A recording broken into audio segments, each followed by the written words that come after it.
Ity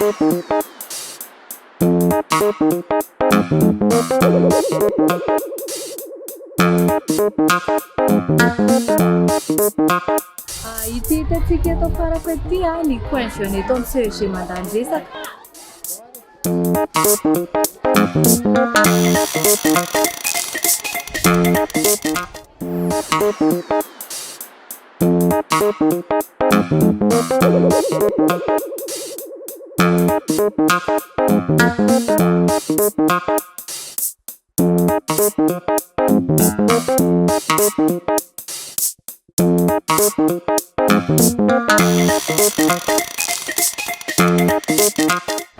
Ny asanay dia voalohany aloha zahay mitondra fanabeazana ho an'ny tanora mba hatratrarany ny tanjony voalohany indrindra mba hampihenany fitsoanan-daharana an-tsekoly mba hiainan'ny tanora amin'ny fahasalamana eto amin'ny CEG. Manaraka an'izay zahay mitondra koro indray isan-kerinandro ho an'ny kilasy anankiray.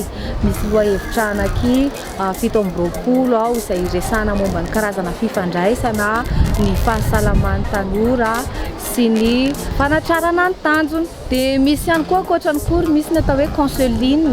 Consueline izay fifanantonan'ny mpianatra sy jeune leader manokana izay ilazany mahakasika ny olanany dia ny jeune leader no manome vahaolana azy. Manaraka an'izay koa misy ny atao hoe périscolaire. Ny périscolaire indray fampialana volon'ny ankizy. Misy baskety, misy vakiboky, misy karazana échec sy jeu maro isan-karazany. Izay koa ataonay eto amin'ny CEG Mandanjesaka.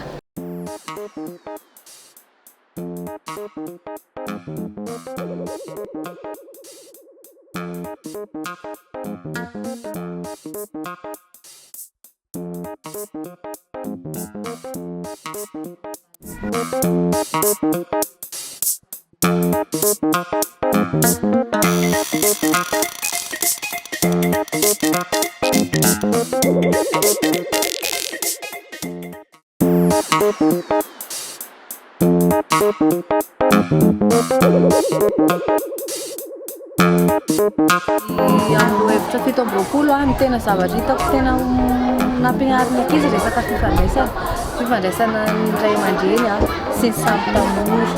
Dia daholo ny ankizy no mampiasa satria isaky ny avy manao lohahevitra izahay dia manontany izy nefa nampiatra an'ilay lohahevitra nataontsika dia efa be da be ankizy mampiasa azy.